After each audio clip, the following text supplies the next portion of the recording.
Salut à tous, ravi de retrouver sur Direct Course. Le quintet de ce samedi 19 avril se déroule sur l'hippodrome d'Anguin. Il s'adresse exclusivement à des trotteurs bien connus en pareille société. Il s'agira du prix de la Porte d'Auteuil.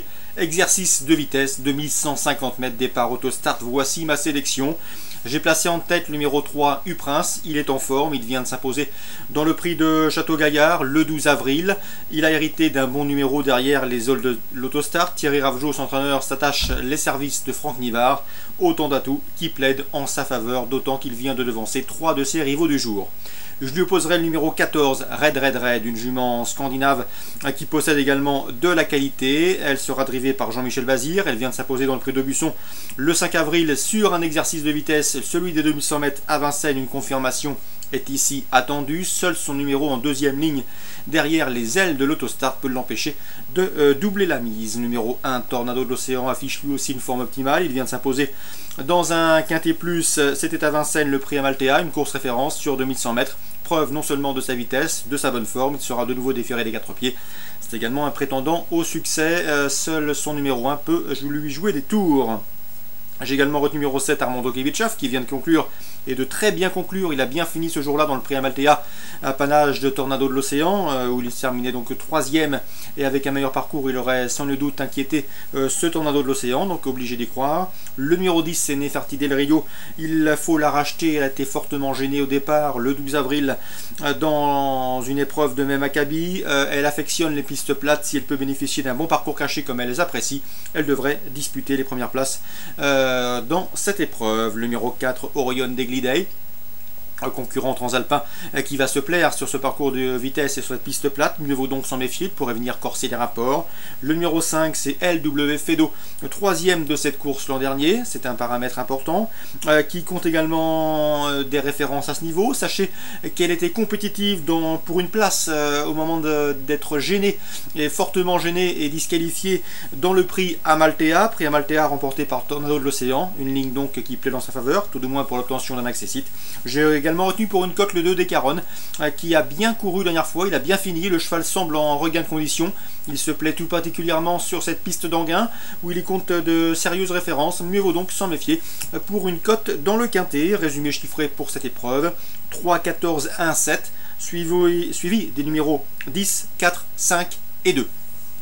Pour le regret ou en cas de non partant dans cette épreuve, je vous citerai le numéro 13, un nuage d'osmose, qui a joué de malchance dernièrement. Il a été gêné peu après le départ et n'a pu fournir sa pleine mesure, donc le regret le 13. Dans cette épreuve à Anguin, le temps fort sera le prix de l'Atlantique, un groupe 1, où j'aime beaucoup le numéro 6, Univers de Pan. Le cheval vient de s'imposer dans le critérium de vitesse de la Côte d'Azur à Cagnes-sur-Mer. Rien ne s'oppose à une confirmation, c'est un excellent cheval. Sa carrière a été ménagée par Philippe Dejarre.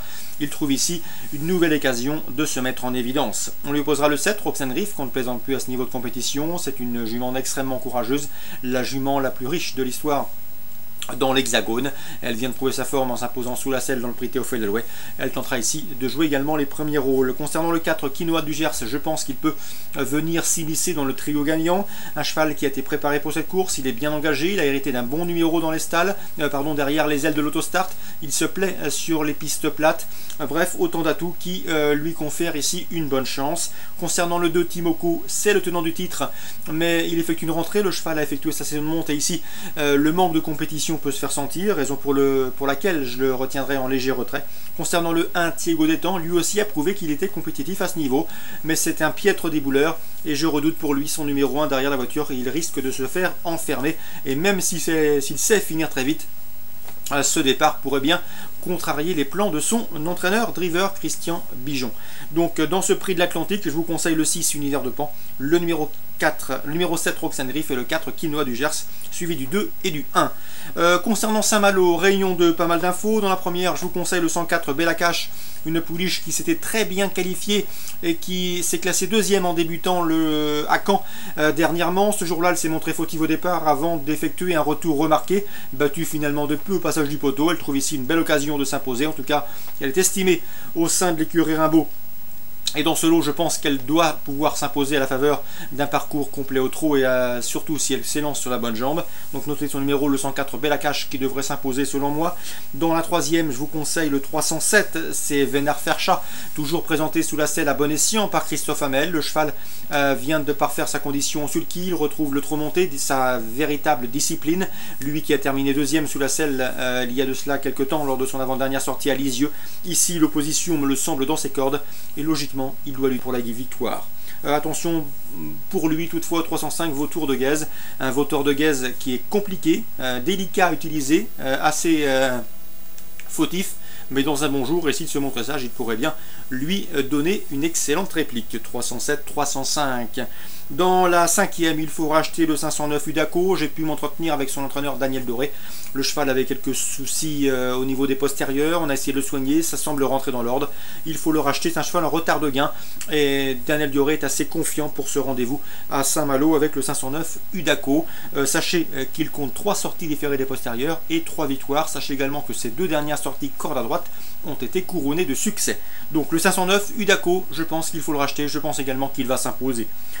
Enfin, dans la sixième, je vous conseille le 612 Varnès, une jument qui a été longtemps tenue écartée de la compétition. D'ailleurs, elle n'a couru qu'à 12 reprises et déjà 3 victoires pour elle.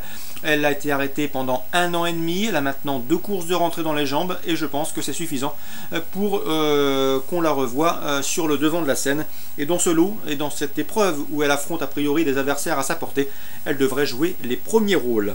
Donc, les coups de cœur pour Saint-Malo en Réunion 2, le 104 Bellakash, le 307 Vénard de Farcha, le 509 Udaco et le 612 Varnès. Voilà, très bon jeu à tous, excellent début de week-end et à demain pour une nouvelle émission.